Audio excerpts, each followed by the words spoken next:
میں کراچی کی رہنے والی ہوں۔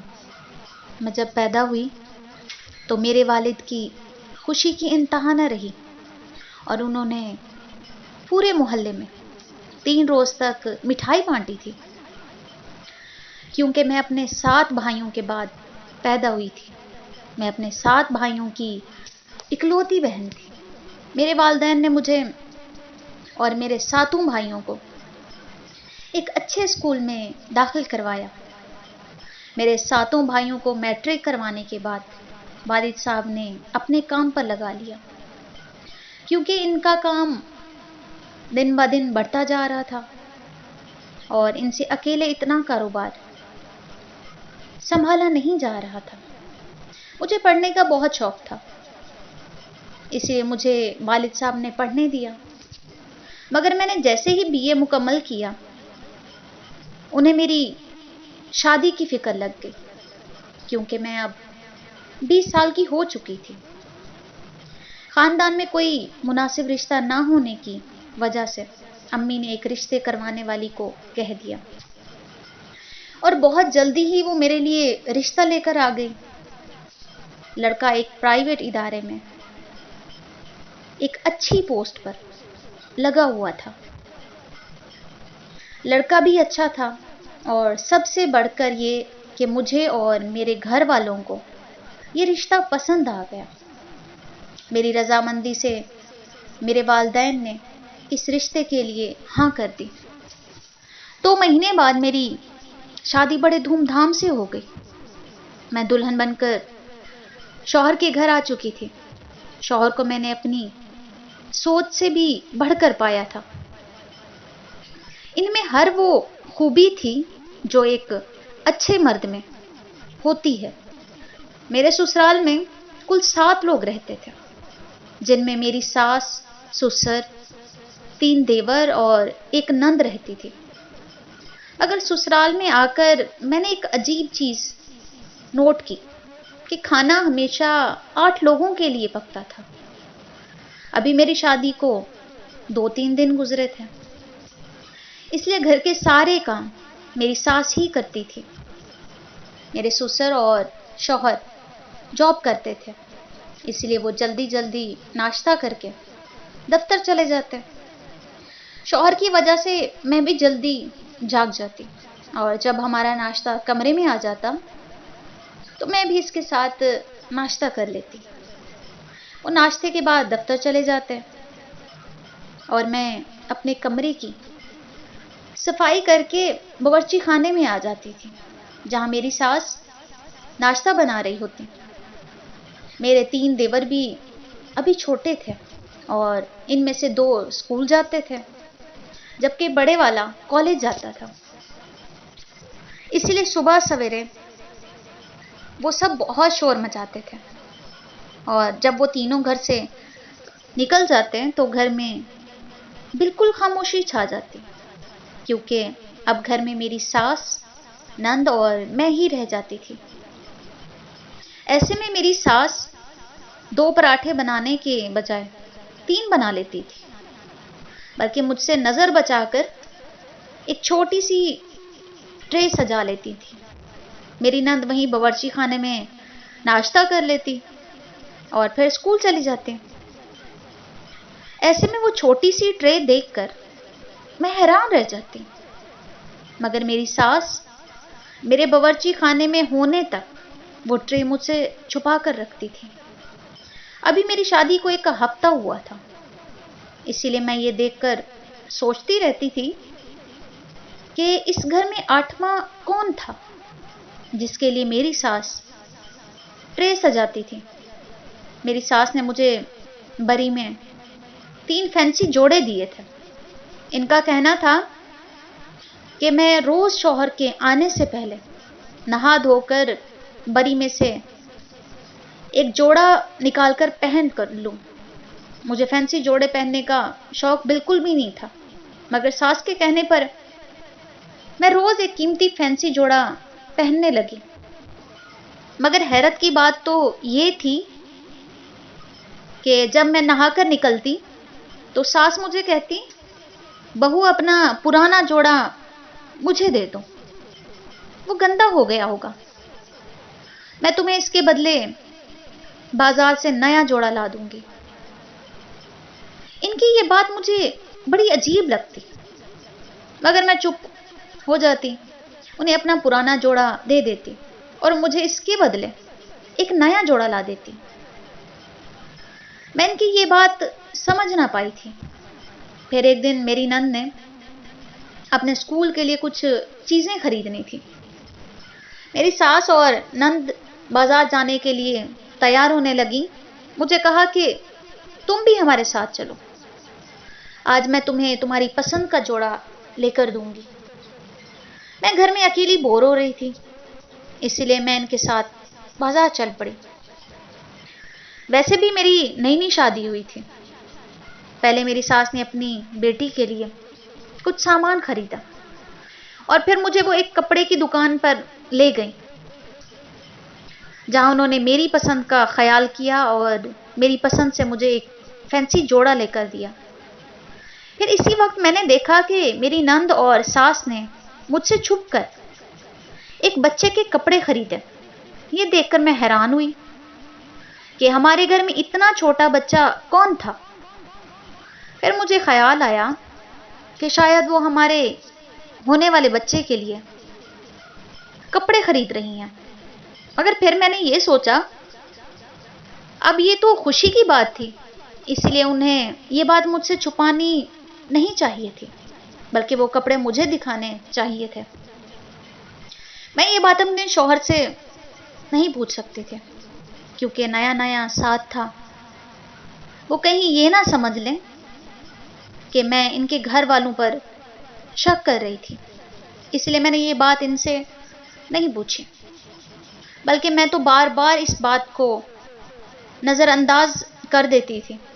مگر بار بار یہ بات میرے سامنے آ جاتی کیونکہ میں اب اس گھر کا فرد تھی، اور روز میری ساس کا مجھے کہنا کہ تمہارا جوڑا جو گندا ہو گیا ہے وہ مجھے دے دو اور نہا کر نیا جوڑا پہن لو.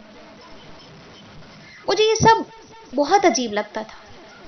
بھلا ایک دن میں ایک فینسی جوڑا کیسے گندا ہو سکتا ہے، جبکہ میں تو سارا دن اپنے کمرے میں رہتی تھی، نیا جوڑا پہن کر نہ باہر جاتی تھی اور نہ ہی کوئی کام کرتی تھی. میں روز نہا کر نیا جوڑا پہن لیتی اور پرانا جوڑا ساس کو دینے کے بعد ان کے پاس بیٹھ جاتی. میری ساس جوڑا لینے کے بعد بار بار چھت پر بنے کمرے کی طرف دیکھتی. گھر کی چھت پر بنا کمرہ جہاں صرف میری ساس جاتی تھی. میں سوچنے لگی کہ وہاں کیا تھا جو میری ساس کی نظریں بار بار وہیں اٹھ جاتی ہیں. پھر ایک دن شام کو میں نے چائے بنائی تو میں نے سارا دودھ چائے میں ڈال دیا.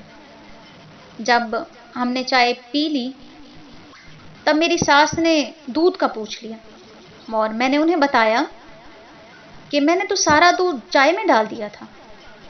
یہ سن کر وہ فکر مند ہو گئی اور انہوں نے جلدی سے میرے دیور کو بازار دودھ لینے کے لیے بھیج دیا. اس بات نے مجھے بہت حیران کر دیا تھا. پھر ایسی کئی باتیں ہونے لگیں جن سے مجھے شک ہونے لگا کہ میری سسرال والے کچھ مجھ سے چھپا رہے ہیں.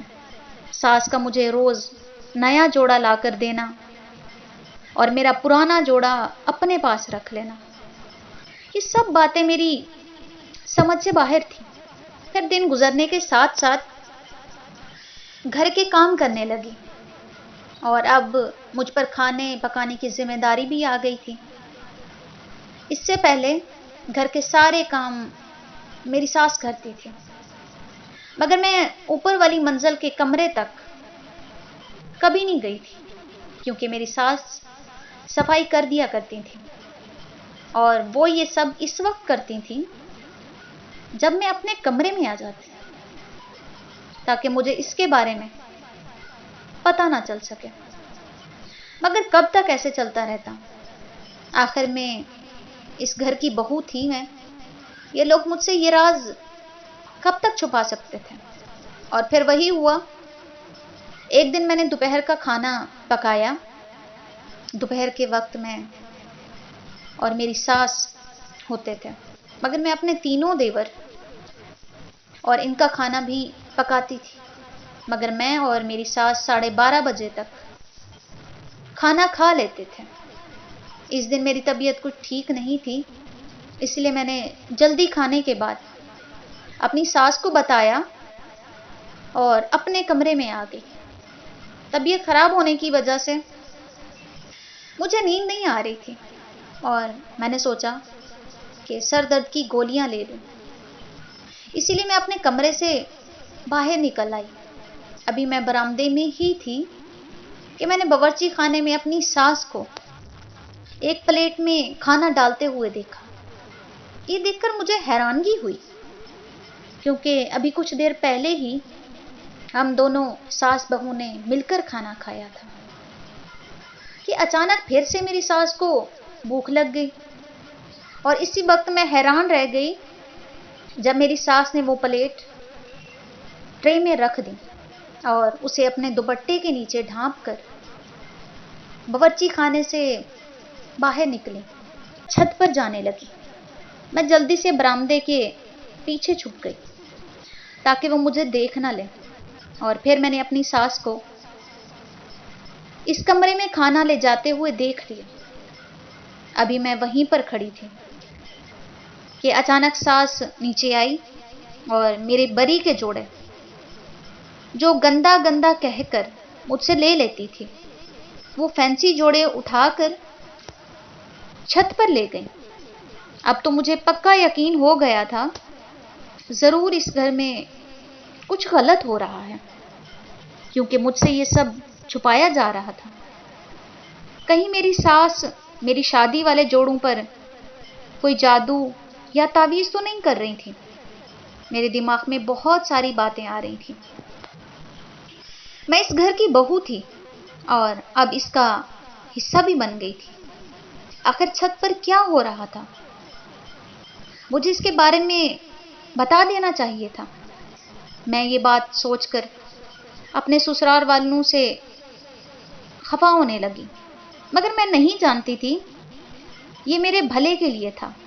میں نے دل میں ارادہ کر لیا تھا کہ میں اب ساس کو سارا دن باتوں میں لگانے کی کوشش کروں گی اور اوپر جانے نہیں دوں گی.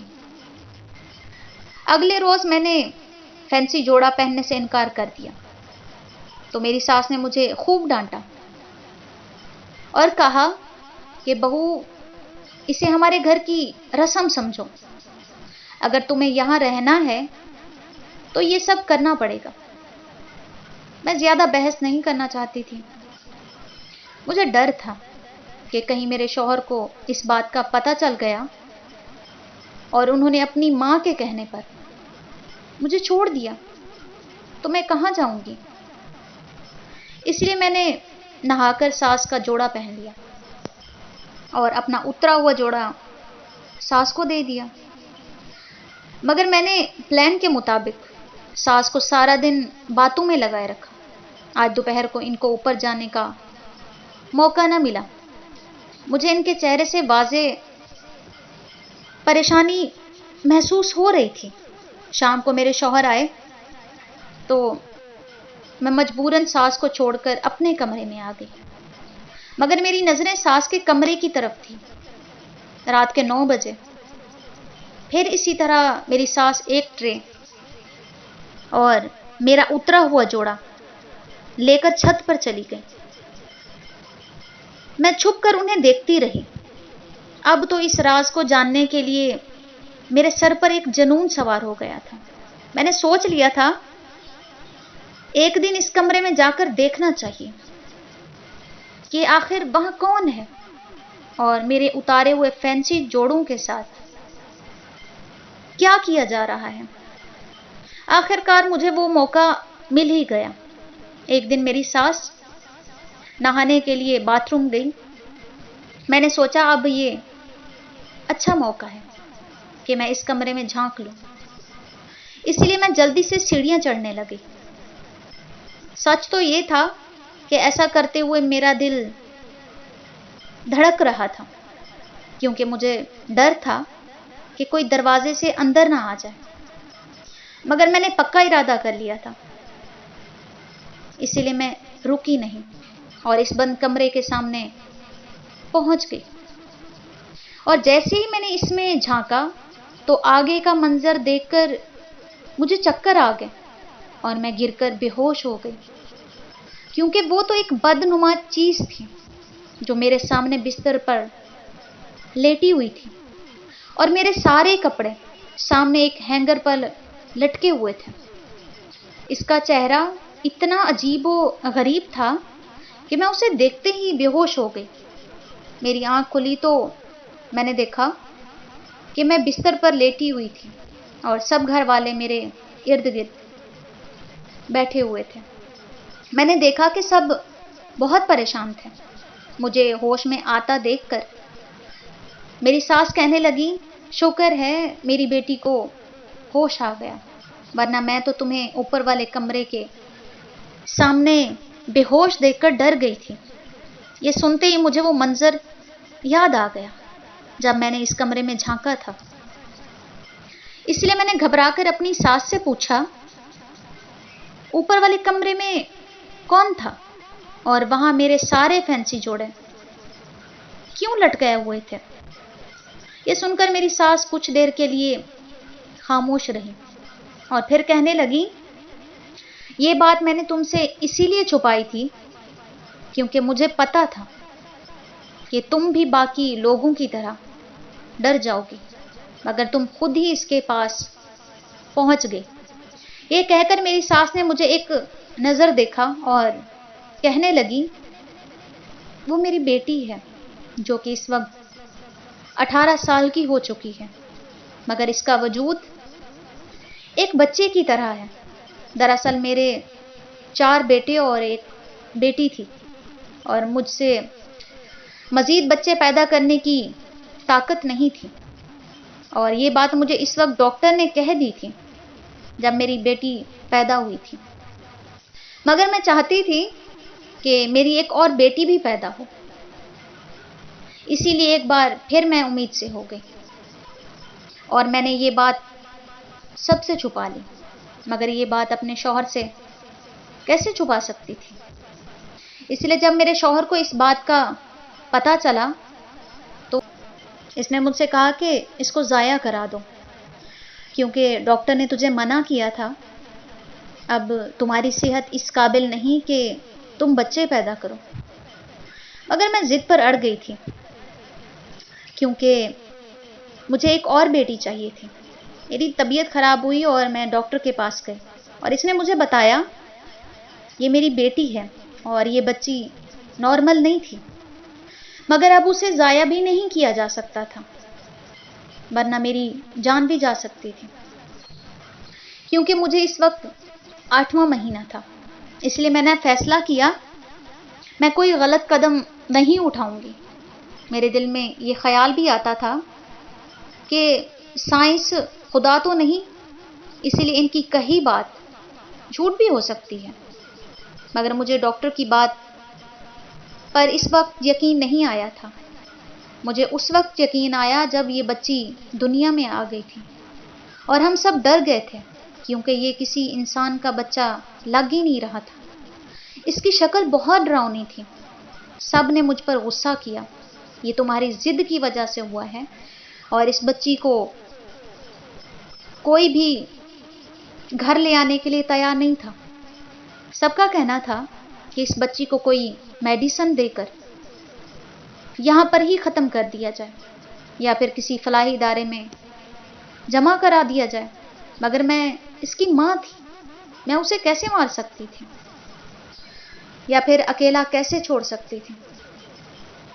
اسی لیے میں نے اپنے گھر والوں سے خوب جھگڑا کیا اور ضد کر کے اس بچی کو اپنے ساتھ گھر لے آئی، اور پھر سب کے فیصلے کے مطابق اس بچی کو اوپر چھت والے کمرے میں رکھا گیا تاکہ کسی کو پتہ نہ چل سکے۔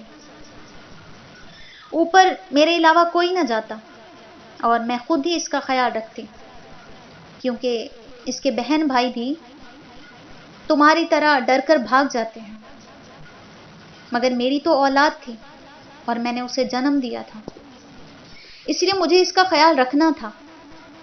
تمہاری شادی سے کچھ دن پہلے میں نے اسے تمہاری بری دکھائی تھی۔ سب جوڑے اسے بہت پسند آئے تھے اور اس نے ضد کی کہ سارے جوڑے مجھے چاہیے اور آپ اپنی بہو کو اور جوڑے بنا کر دے دیں۔ لیکن اس وقت اتنا ٹائم نہیں تھا میرے پاس، کیونکہ شادی میں صرف 2 دن رہ گئے تھے۔ جب میں نے اس سے وعدہ کیا تھا شادی کے بعد ایک ایک کر کے یہی سارے جوڑے تمہیں آ کر دوں گی، پھر شادی کے بعد میں کیسے تم سے یہ جوڑے مانگ سکتی تھی، کیونکہ تم نے بھی ابھی تک کوئی جوڑا پہنا ہی نہیں تھا۔ بہت سوچنے کے بعد میرے دماغ میں یہ ترکیب آئی کہ میں تمہیں روز ایک جوڑا پہننے کو کہوں اور اگلے روز کسی بہانے سے وہ جوڑے لے کر اپنی بیٹی کو دے دوں۔ اگر تمہیں یہ سب برا لگا ہو تو مجھے معاف کر دینا۔ اس کہانی سے ہمیں یہ سمجھ آتی ہے کہ ہمیں یہ چھوٹی چھوٹی سی غلطیاں نہیں کرنی چاہیے، کیونکہ یہ غلطیاں کبھی کبھی ہمارے لیے زندگی بھر کی سزا بن جاتے ہیں۔ اگر آپ کو میری یہ سٹوری پسند آئی ہو تو میرے چینل کو لائک، شیئر، سبسکرائب کریں۔